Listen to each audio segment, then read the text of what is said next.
안녕하세요. 2025년 신학기 진군 예배 말씀을 시작하도록 하겠습니다. 오늘 말씀의 제목은 어찌 아끼지 아니하겠느냐입니다. 요절 말씀으로 요나서 4장 11절 말씀을 함께 읽겠습니다. 시작! 하물며 이 큰 성읍 니느웨에는 좌우를 분별하지 못하는 자가 12만여 명이요 가축도 많이 있나니 내가 어찌 아끼지 아니하겠느냐 하시니라. 기도하겠습니다. 하나님 아버지, 이 시간 예배를 드릴 수 있는 자리로 인도하심에 감사드립니다. 요나서 3, 4장을 통해 하나님의 사랑을 깨닫기 원합니다. 말씀을 통해 하나님의 사랑이 우리 가운데 충만하게 임할 수 있도록 인도해 주시옵소서. 이 시간 하나님의 말씀을 전하고자 할 때 말씀이 선포되어지며 우리로 하여금 들을 길을 열어주시길 기도합니다. 예배가 온전히 하나님께 올려드려지며 처음부터 끝까지 함께 하실 것을 믿고 예수님의 이름으로 기도드립니다. 아멘. 누군가 나의 마음을 알아주는 경험이 있었나요? 아니면 내가 누군가의 마음을 헤아려 본 적이 있나요? 저도 종종 상대방의 마음을 이해하고 다가가려 노력합니다. 그중 한 사건이 떠오르네요. 고등학교 시절 한 친구가 따돌림을 당하고 있었습니다. 친구가 얼마나 외로울지 생각하니 가만히 있을 수 없어 먼저 손을 내밀었죠. 하지만 그 친구는 제가 다가가는 걸 꺼려했습니다. 왜 그랬을까요? 알고 보니 그 친구는 고등학교 초반에 저를 괴롭히려 했던 사람이었습니다. 그때 하나님은 제게 예수님의 사랑을 떠올리게 하셨습니다. 그리고 그 사랑이 저에게 용기가 되었죠. 친구를 향해 손을 내밀며 평범한 일상 이야기를 건넸습니다. 처음에는 어색했지만 시간이 지나자 친구는 제가 본 적 없는 환한 미소를 짓기 시작했어요. 그렇게 저희는 조금씩 관계를 쌓아가기 시작했습니다. 그 친구는 지금까지도 그때의 기억을 떠올리며 고맙다는 말을 종종 합니다. 예수님의 사랑으로 시작된 작은 용기가 우리의 마음을 연결했던 순간이었죠. 누군가의 마음을 알아준다는 것은 기쁨과 뿌듯함을 줍니다. 오늘 말씀에서는 니느웨를 향한 하나님의 마음과 요나, 그리고 우리를 향한 하나님의 사랑을 나누고자 해요. 어찌 아끼지 아니하겠느냐라는 오늘 타이틀처럼 하나님의 마음을 깨닫고 그 사랑을 깊이 경험하는 시간 되길 기도합니다. 파트 1, 요나의 두 번째 기회, 3장 1절에서 3절 내용입니다. 요나서 3장은 1장에서 하나님께서 요나에게 주신 메시지와 동일한 명령으로 시작합니다. 1절과 2절을 보세요. 여호와의 말씀이 두 번째로 요나에게 임하니라. 이르시되 일어나 저 큰 성읍 니느웨로 가서 내가 내게 명한 바를 그들에게 선포하라 하신지라. 요나서 1장과 2장에서는 요나를 니느웨로 부르신 하나님, 그러나 그 말씀에 불순종하는 요나를 하나님께서 훈련하시는 내용이 담겨져 있습니다. 요나가 하나님의 첫 번째 말씀을 거절하고 물고기 뱃속에서 훈련받아 나아갑니다. 저는 안 갔다 왔지만 군대에서는 간부의 명령에 불복종하면 징역이나 심지어 사형에 이를 수 있다고 하잖아요. 하나님도 요나를 혼내거나 벌해야 하지 않을까요? 그러나 놀랍게도 하나님은 요나에게 두 번째 동일한 명령으로 다시 기회를 주십니다. 하나님은 불순종했던 요나를 포기하지 않으시고 은혜와 훈련으로 그를 다시 부르십니다. 요나는 하나님의 두 번째 부르심에 이제 순종으로 응답합니다. 첫 번째 부르심 때와는 완전히 다른 반응이죠. 이는 물고기 뱃속에서 회개하며 변화된 요나의 모습을 보여줍니다. 사실 누구나 처음에는 실패할 수 있어요. 우리 마음속에는 여전히 하나님의 뜻보다 내 뜻을 앞세우려는 어리석음이 자리하고 있기 때문입니다. 하지만 온전한 순종을 하지 못했던 과거에도 불구하고 하나님은 여전히 두 번째 기회를 주시는 은혜의 하나님이십니다. 이제는 그 은혜를 기억하며 우리의 입술로 담대히 Yes, Lord를 외칠 수 있기를 소망합니다. 파트 2, 니느웨의 회개와 하나님의 긍휼. 3장 4절에서 10절 내용입니다. 이제 변화된 요나는 하나님의 말씀을 들고 니느웨로 나아갑니다. 요나는 겉으로는 하나님의 말씀에 순종한 듯 보이죠. 그러나 자세히 살펴보면 상황은 조금 다릅니다. 4절을 함께 읽어보시겠습니다. 시작! 요나가 그 성읍에 들어가서 하루 동안 다니며 외쳐 이르되 40일이 지나면 니느웨가 무너지리라 하였더니, 니느웨는 걷기만 해도 사흘이나 걸리는 큰 성읍이었지만 요나는 단 하루 동안만 메시지를 전합니다. 게다가 그의 메시지는 단 5단어로 이루어져 있습니다. 40일이 지나면 니느웨가 무너지리라. 이 말 속에는 회개하라는 촉구도 하나님의 긍휼을 전하려는 마음도 없습니다. 마치 너희 이제 끝났어 라고 선언하는 것 같아요. 요나는 니느웨 사람들의 회개를 이끌기보다는 그들에게 다가올 심판을 암시하는 역할만 하고 있습니다. 그는 변화한 것처럼 보이지만 몸은 순종, 마음은 불순종하고 싶었습니다. 하나님의 마음을 온전히 깨닫지 못하고 어쩔 수 없는 순종으로 나아갑니다. 과연 성의 없는 요나의 메시지에 니느웨 사람들은 변화하였을까요? 5에서 6절을 보십시오.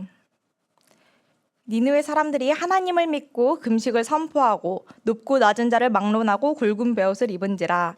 그 일이 니느웨 왕에게 들림에 왕이 보좌에서 일어나 왕복을 벗고 굵은 베옷을 입고 제 위에 앉으니라. 매우 놀라운 반응이에요. 요나의 간절함 없는 외침에도 니느웨 사람들은 단순히 와, 이 말씀 대단하다, 진짜 감동적이잖아 하고 끝나지 않았습니다. 그들은 그 말씀을 듣고 삶으로 진정한 회개를 나타냈습니다. 백성들뿐만 아니라 왕까지도 보좌에서 내려와 자신을 낮추고 굵은 베옷을 입고 제 위에 앉았습니다. 이것은 단순히 말로만 하는 회개가 아니라 마음 깊은 곳에서 우러나온 회개를 행동으로 보여준 거예요.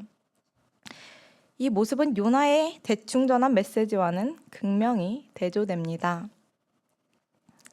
7에서 9절을 보면 왕과 그의 대신들이 조서를 내려서 니느웨 사람과 짐승 그 누구도 먹지도 말고 물도 마시지 말며 굵은 베옷을 입어 하나님께 부르짖을 것을 선포하였습니다.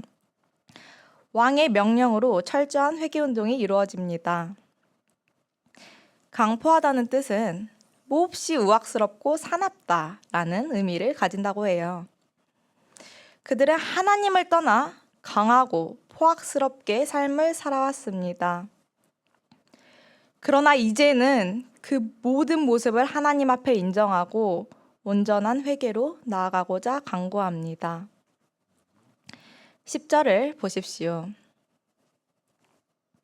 하나님이 그들이 행한 것, 곧 그 악한 길에서 돌이켜 떠난 것을 보시고 하나님이 뜻을 돌이키사 그들에게 내리리라고 말씀하신 재앙을 내리지 아니하시니라. 니느웨 백성들의 진정한 회개 앞에서 하나님은 뜻을 돌이키셨어요. 이는 단순히 심판을 보류하신 것이 아니라 그 심판을 거두시고 그 죄의 값을 하나님 스스로 감당하시겠다는 깊은 의미를 담고 있습니다. 결정했던 내용을 철회한다는 것은 누구에게나 쉽지 않은 일입니다.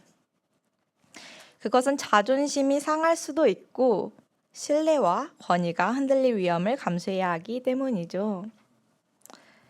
사람도 그러한데 하물며 전능하신 하나님께서는 어떠하셨을까요?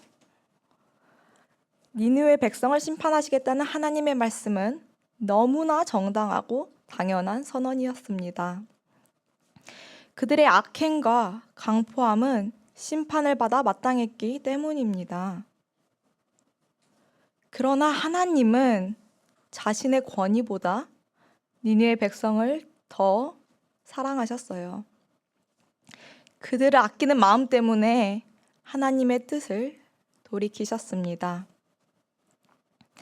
하나님은 만물을 창조하신 분이시지만 죄로 인해 허물진 우리를 위해 스스로를 낮추시는 분이십니다.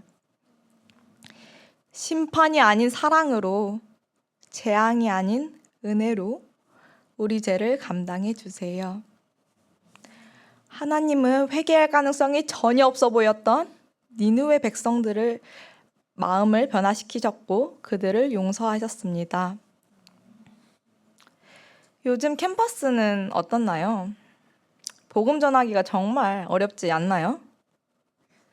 교회의 부정적인 시선과 성경보다 세상의 말에 귀 기울이는 모습들을 보며 캠퍼스에 복음이 과연 전해질 수 있을까 고민이 깊어지곤 합니다. 말씀을 듣고 사람들이 변화할 수 있을지 의문이 들 때도 많아요. 그럼에도 불구하고 니느웨 같은 캠퍼스에서도 하나님의 일방적인 은혜로 변화된 청년들이 분명히 있습니다. 우리 교회에 이요땡 형제님 이 그 대표적인 예라고 생각하는데요. 그는 처음에 친구를 따라 교회에 왔었는데 처음엔 정말 다가가기 어려울 정도로 어둡고 우중충한 분위기를 풍겼습니다. 데려온 친구 외에는 누구와도 쉽게 어울리지 못했고 그의 얼굴에서 미소를 보기도 힘들었습니다. 하지만 하나님의 은혜가 그에게 임했고 그는 자신의 진짜 모습을 발견하며 하나님 앞에 나아갔습니다. 그 후 그의 삶은 놀랍도록 변화되었어요. 이제 그는 목동이 되어 교회에 새로운 사람이 오면 누구보다 밝은 모습으로 환영해 줍니다. 더 놀라운 것은 그가 이제 먼저 다가와서 조잘조잘 자기 이야기를 꺼내며 대화를 이어간다는 점입니다. 한 사람을 이렇게 변화시키시는 하나님의 이끄심을 보면서 저는 매번 놀라고 또 감사하게 됩니다. 하나님은 이 형제님에게만 역사하시는 것이 아니에요. 지금 이 순간 우리 각자에게도 일어날 수 있는 은혜입니다. 물론 이렇게 생각하는 사람도 있을 수 있습니다. 니느웨가 변화한 건 하나의 특별한 예일 뿐이에요. 다른 사람은 변할 수 있어도 나는 변할 수 없어요. 하지만 성경은 분명히 보여줍니다. 하나님은 요나의 마지못한 순종을 통해서조차 변화할 가능성이 전혀 없어 보였던 니느웨 사람들을 진정으로 돌이키게 하셨습니다. 그들의 마음을 변화시킨 것은 요나의 능력이 아니라 하나님의 사랑과 은혜였습니다. 하나님이 주시고자 하신 것은 심판이 아니라 크신 사랑과 긍휼입니다. 니느웨 백성들이 굵은 베옷을 입고 금식했던 외적인 행동이 하나님의 마음을 돌이킨 것이 아닙니다. 그들은 악한 길에서 돌아서며 진정한 회개를 했습니다. 바로 그 마음의 변화가 하나님의 마음을 움직인 것입니다. 하나님은 우리가 입술로만 고백하는 회개가 아닌 있는 모습 그대로 나아오길 기다리고 계십니다. 심판이 아니라 사랑으로 기다리시는 하나님 앞에 우리의 과거가 아무리 죄악되고 부끄럽더라도 담대히 돌이켜야 합니다. 혹시 지금 하나님의 계속된 부르심을 외면하고 있지는 않나요? 더 이상 피하지 마십시오. 나의 연약함을 숨기지 말고 하나님 앞에 용기 내어 나아가세요. 그렇게 할 때 우리는 진정으로 회개하고 주님께 가까이 나아가 하나님의 긍휼과 자비를 깊이 경험할 수 있을 것입니다. 하나님의 사랑이 오늘 우리 마음을 변화시켜 주시기를 기도합니다. 파트 3, 요나의 분노와 하나님의 교훈. 4장 1절에서 11절 내용입니다. 하나님의 긍휼하심과 니느웨 사람들의 진정한 회개로 인해 그들은 재앙을 면할 수 있었습니다. 얼마나 놀랍고 기쁜 일인가요? 그러나 요나의 반응은 정말 뜻밖입니다. 4장 1절을 보면 이렇게 기록되어 있습니다. 요나가 매우 싫어하고, 요나는 이 상황을 참을 수 없을 정도로 싫어했습니다. 교회에서 한 사람이 변화되었다는 소식을 들을 때를 떠올려 보면 어떨까요? 저는 목동과 목자 선서 했을 때가 생각납니다. 그때 많은 분들이 축하해 주셨고 선물도 받고 맛있는 식사도 함께 나눴습니다. 어떤 분들은 감사와 감동의 눈물을 흘리며 기뻐해 주셨습니다. 누군가의 변화는 모두가 함께 축하하고 감사할 일로 여겨지곤 해요. 그런데 요나는 전혀 다른 반응을 보입니다.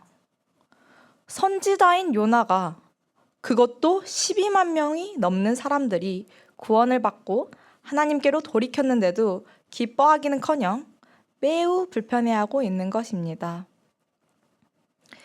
요나는 하나님의 성품을 누구보다 잘 알고 있었습니다. 4장 2절을 보면 이렇게 고백합니다.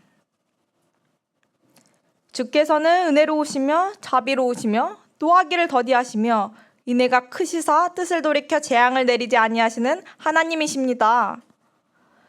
그는 하나님을 머리로는 알고 있었지만 정작 하나님의 마음을 온전히 이해하고 받아들이지는 못했습니다. 자신의 생각과 감정이 하나님의 마음을 가로막고 있었기 때문입니다. 요나는 이스라엘이 반드시 강대한 나라가 되어야 한다고 믿는 민족주의자였습니다. 게다가 니느웨에 대한 상처도 있었습니다.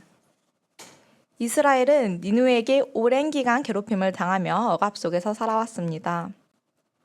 그 관계는 마치 일제강점기 동안 일본이 우리나라를 지배하던 때와 비슷하게 느껴질 수 있습니다. 지금도 그 시절의 아픔을 떠올리면 많은 사람들이 분노와 슬픔을 느낍니다. 심지어 그 시대를 직접 경험하지 않은 우리도 영화 암살, 동주, 밀정 같은 작품을 보며 그 아픔에 공감하고 안타까워하곤 합니다. 요나도 니느웨에 대해 비슷한 감정을 품고 있었어요. 그는 니느웨의 악행을 너무도 잘 알고 있었고 그들이 마땅히 벌을 받아야 한다고 확신했습니다. 그런데 요나는 니느웨의 죄악은 분명히 알았지만 자신의 죄악은 보지 못했습니다. 그는 하나님이 어떤 분이신지 머리로는 잘 알았지만 하나님의 진정한 마음은 이해하지 못했습니다. 마치 하나만 알고 둘은 모르는 헛똑똑이 같은 모습이죠. 그렇다면 우리는 어떨까요? 우리도 요나처럼 나에게 부당한 일을 행한 사람을 쉽게 용서하지 못하고 남의 허물을 들추어내면서 정작 내 안에 있는 더 큰 죄악은 보지 못할 때가 많습니다. 자신의 모습을 보지 못한 요나를 위해 하나님은 너가 성내는 것이 옳으냐? 라는 질문을 던지십니다. 하나님은 요나가 스스로 깨닫기를 바라셨고 이를 위해 박넝쿨 사건을 준비하셨습니다. 6에서 8절을 보겠습니다. 하나님께서 박넝쿨을 예비하사 요나를 더위로부터 가리게 하셨습니다. 니느웨는 낮 기온이 무려 45도까지 올라가는 뜨거운 곳입니다. 그곳은 먼지와 모래바람이 많아 숨을 쉬는 것조차 쉽지 않은 환경입니다. 이런 뜨거운 날씨 속에서 요나는 어땠을까요? 화가 난 상태로 성읍 동쪽으로 나왔지만 숨 막히는 더위 때문에 짜증이 더해졌을 겁니다. 게다가 그늘 하나 없는 장소에서 요나는 더욱 지치고 불편했겠지요. 그런 요나를 위해 하나님께서는 박넝쿨을 예비하셔서 그의 머리를 덮고 그늘지게 하셨어요. 뜨거운 태양 아래 시원한 그늘을 만난 요나는 얼마나 기쁘고 안도했을까요? 기쁨도 잠시, 하나님은 벌레를 예비하셔서 이튿날 새벽 박넝쿨을 갉아먹게 하십니다. 시원한 그늘이 사라진 요나는 뜨거운 태양 아래 다시 고통스러워졌고 결국 또다시 죽기를 자청합니다. 이 모습을 통해 우리는 요나가 자신의 뜻대로 이루어지지 않을 때마다 하나님께 불평하며 죽여달라고 하는 고질적인 태도를 볼 수 있습니다. 요나는 여전히 자기중심적이고 불평이 가득하며 하나님의 말씀에 온전히 순종하지 못하는 모습을 보입니다. 그럼에도 불구하고 하나님은 요나를 포기하지 않으십니다. 오히려 이런 요나의 연약함과 부족함 속에서도 인내하시며 그의 마음을 깨닫게 하시려는 사랑으로 다가가십니다. 9절 상반절을 보면 하나님께서 요나에게 이렇게 말씀하십니다. 너가 이 박넝쿨로 말미암아 성내는 것이 어찌 옳으냐. 하나님은 요나의 태도가 정말 옳은지 다시 한번 질문하십니다. 이 질문은 이렇게 바꿔 말할 수도 있어요. 너가 니느웨를 환멸과 판단으로 바라보며 스스로 옳다고 여기는 태도가 맞느냐? 요나는 이 말씀에 이렇게 대답합니다.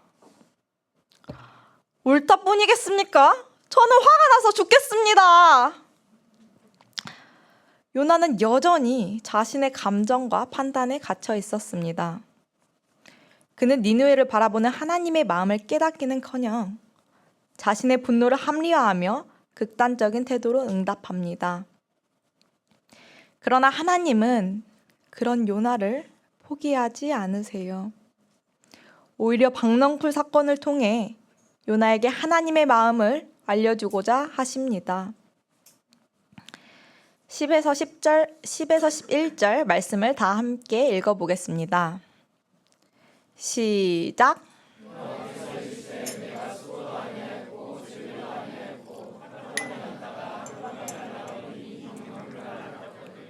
한며 이 큰 성읍 니느웨는 자가 12만여 명이요 가축도 많이 있나니 내가 어찌 아끼지 아니하겠느냐 하시니라. 하나님은 너와 나 그리고 박넝쿨과 니느웨 사람들을 대조하며 요나의 마음이 잘못되었음을 부드럽게 깨우쳐 주십니다. 요나는 자신이 수고하거나 키우지도 않은 박넝쿨에 애착을 두고 그것이 사라지자 화를 냈습니다. 그런데 하나님께서는 자신의 형상대로 지음받은 12만 명의 니느웨 사람들과 가축들을 어찌 아끼지 않으실 수 있겠어요?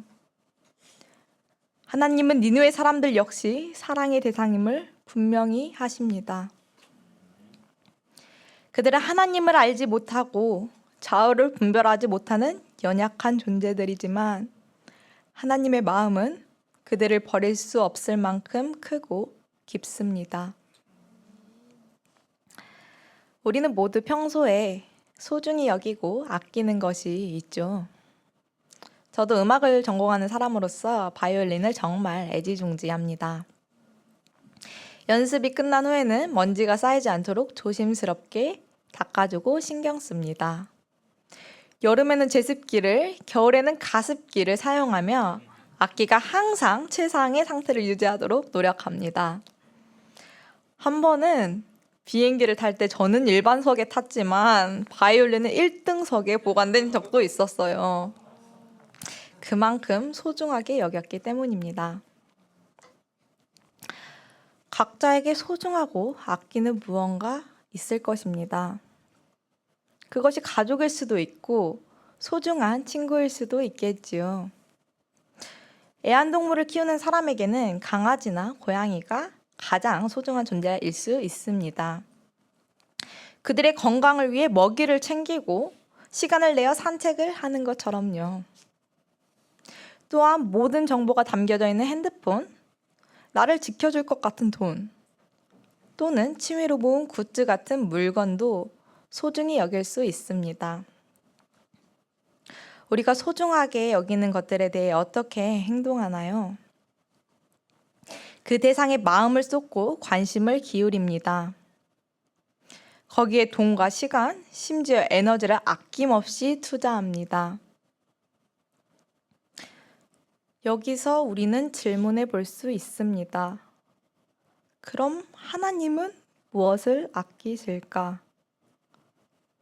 하나님은 동물도 아끼시고 자연도 아끼시는 분이세요. 하지만 그 모든 것과는 비교할 수 없을 만큼 하나님은 우리를 아끼십니다.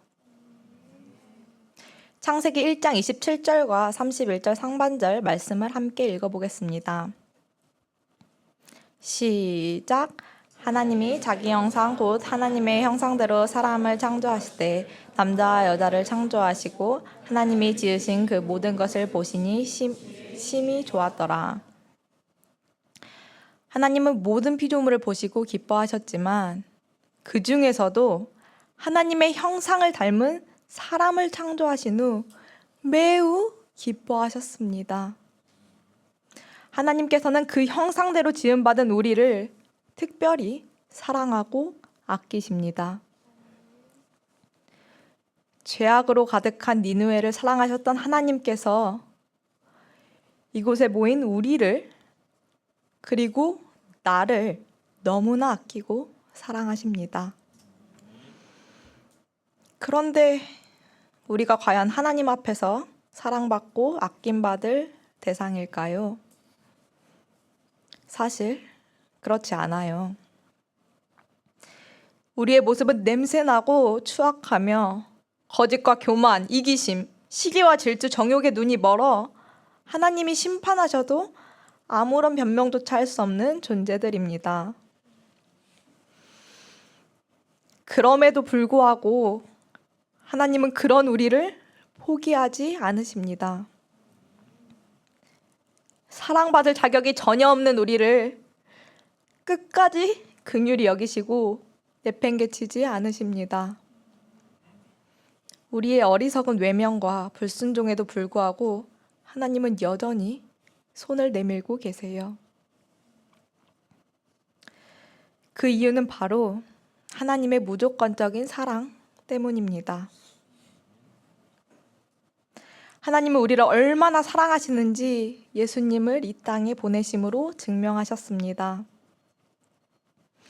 죄 없으신 예수님께서 우리의 모든 죄를 대신 짊어지시고 십자가를 지셨습니다.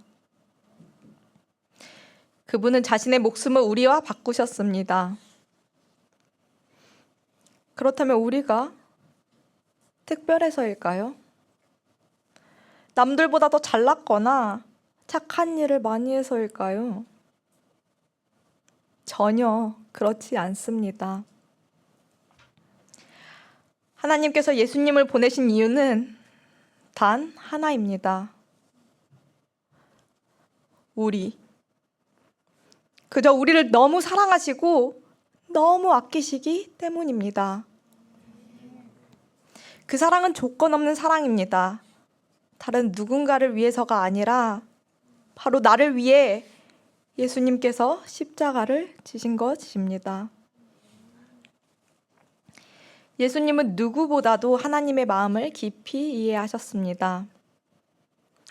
하나님의 보내심을 받은 요나와 예수님의 가장 큰 차이가 무엇인지 아시나요?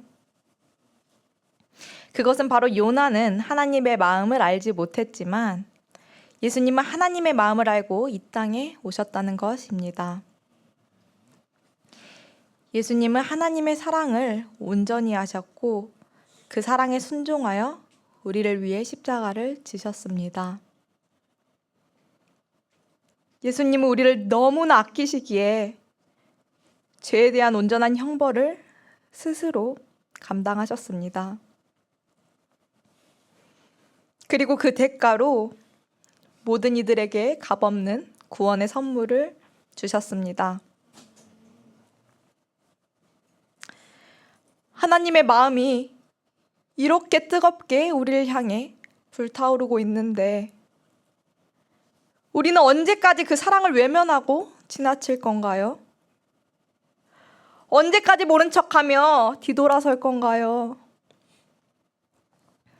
우리가 등 돌리고 있을 때에도 하나님은 여전히 우리를 위해 눈물을 흘리며 기다리고 계십니다.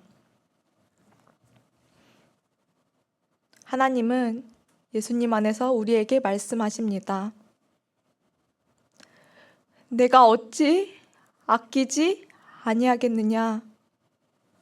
내가 어찌 너를 사랑하지 않겠느냐? 하나님은 부르심을 멈추시지 않으십니다.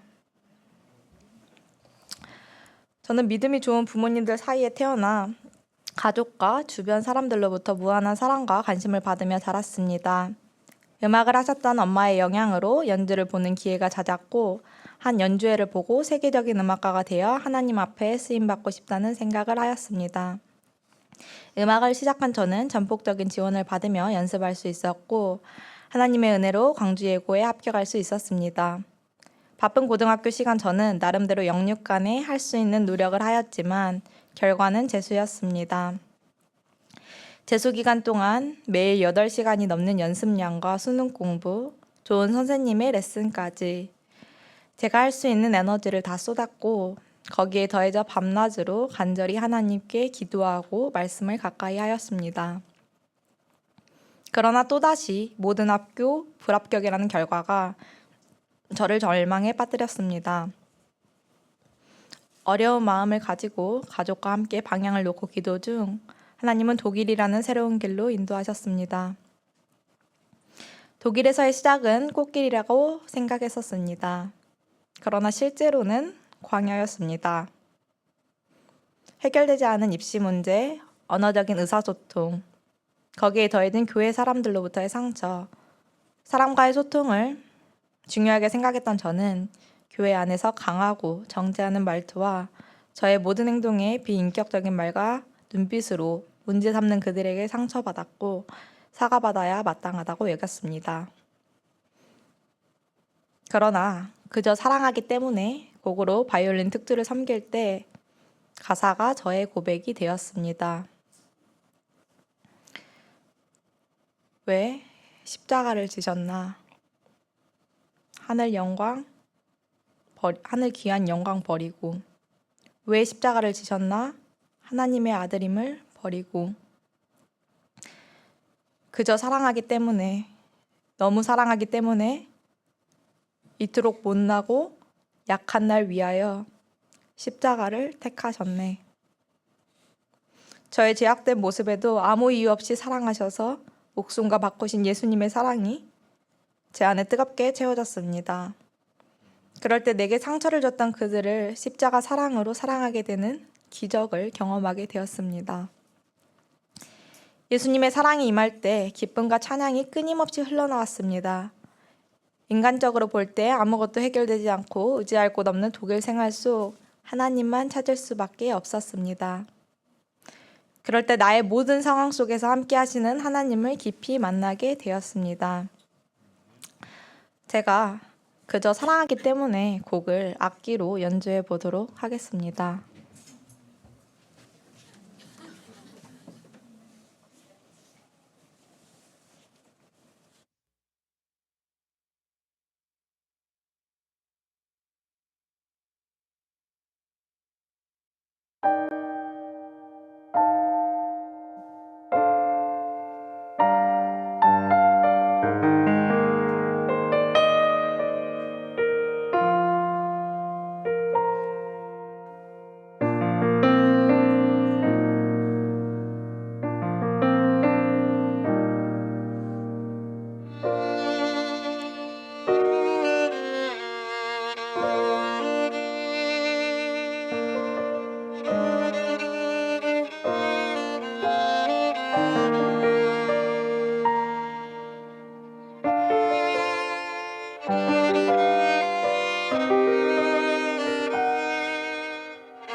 2023년 하나님의 부르심으로 조선대학교 음악교육과에 입학하였습니다.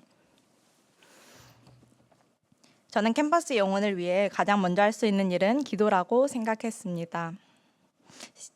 신입생 때 혼자만의 챌린지를 시작하였습니다. 매일 동아리실에 가서 틈나는 대로 기도할 때 짧은 기도지만 하나님의 마음을 알려주었습니다. 이 넓은 캠퍼스에 많은 이들이 목자의 음성을 듣지 못해 죽어가고 있다는 마음이 깨달아질 때 눈물이 흘렀습니다. 하나님께서 캠퍼스 영혼들을 향한 사랑은 니느웨를 사랑하시고 우리를 사랑하시는 마음과 동일합니다. 그로 인해 현재 학생 목자로서 또한 교회 청년부 회장으로 하나님의 사랑을 나누게 하십니다. 지난 2년 동안 동아리 홍보부터 시작하여 각종 야유회, 개강 파티, 전도데이 비전 투어, 수양회 등을 통해 어찌하든지 영혼들을 돕고자 힘썼습니다. 특히 작년 전도데이를 준비하며 목사님들과 20여 명의 대학 청년부 형제 자매들과 함께 기도 제목을 나누고 매일 기도하였습니다. 그럴 때 전도데이 당일 13명의 새로운 사람들을 보내주시고 하나님의 일하심을 경험하게 하셨습니다. 이번 주부터 개강과 동시에 동아리 홍보가 시작됩니다. 청년부에서 유배부 굿즈를 만들고 구글 폼과 같은 홍보물을 제작하여 다양한 컨텐츠를 준비했습니다. 그러나 지금 가장 필요한 준비는 하나님의 마음을 알고자 기도하는 것입니다. 강포했던 니느웨가 변했던 것처럼 딱딱하게 굳어진 캠퍼스도 분명 하나님께서 일하실 것을 믿습니다. 2025년 한 해에도 하나님의 사랑을 깊이 깨달아 그 사랑을 나눌 수 있기를 기도합니다. 요나서는 하나님의 질문을 끝으로 미안성으로 끝나게 됩니다. 요나가 돌이켜 회개해야 했다던가 적어도 하나님의 말씀에 요나는 어떤 생각을 가졌다던가 결론을 낼 수도 있는데 열린 결말로 마무리한 이유가 무엇일까요? 말씀의 끝은 우리의 반응으로 채울 수 있습니다. 우리가 하나님의 마음을 알고 그의 뜻을 따라가는 삶을 살아가는 해피엔딩인가? 아니면 계속해서 길을 닫고 내 마음대로 살아가는 배드엔딩인가? 우리 모두 어떤 선택을 하고 싶으신가요? 오늘 말씀을 통해 우리는 하나님은 모든 사람을 사랑하시며 회개하는 자에게는 긍휼과 자비를 베풀어 주심을 배웠습니다. 우리는 스스로 죄악된 모습을 돌아보고 진정한 회개를 통해 하나님의 사랑, 즉 예수 그리스도의 사랑을 체험하는 것이 중요합니다. 이번 신학기 진군 예배를 통해 나의 뜻보다 하나님의 뜻을 깨닫고 그의 사랑을 덧입어 해피엔딩의 삶을 살아가는 우리가 되길 기도합니다. 기도하겠습니다. 사랑이 가득하신 하나님 아버지, 요나서 말씀을 통해 하나님의 사랑을 우리에게 알려주심에 감사드립니다. 허물 많고 죄악된 우리를 아끼시고 사랑하시며 얼마나 큰 은혜인지 고백합니다. 나 같은 죄인도 니느웨 같은 캠퍼스도 사랑하시는 하나님의 마음을 깨닫고 나아가길 간절히 기도합니다. 공허함이 많은 영혼들이 가득한 캠퍼스에 올 한 해 하나님의 사랑으로 가득 채워지길 간절히 소망합니다. 우리 마음에 주의 사랑을 충만히 채워주시옵소서. 감사드리며 예수님의 이름으로 기도드립니다. 아멘.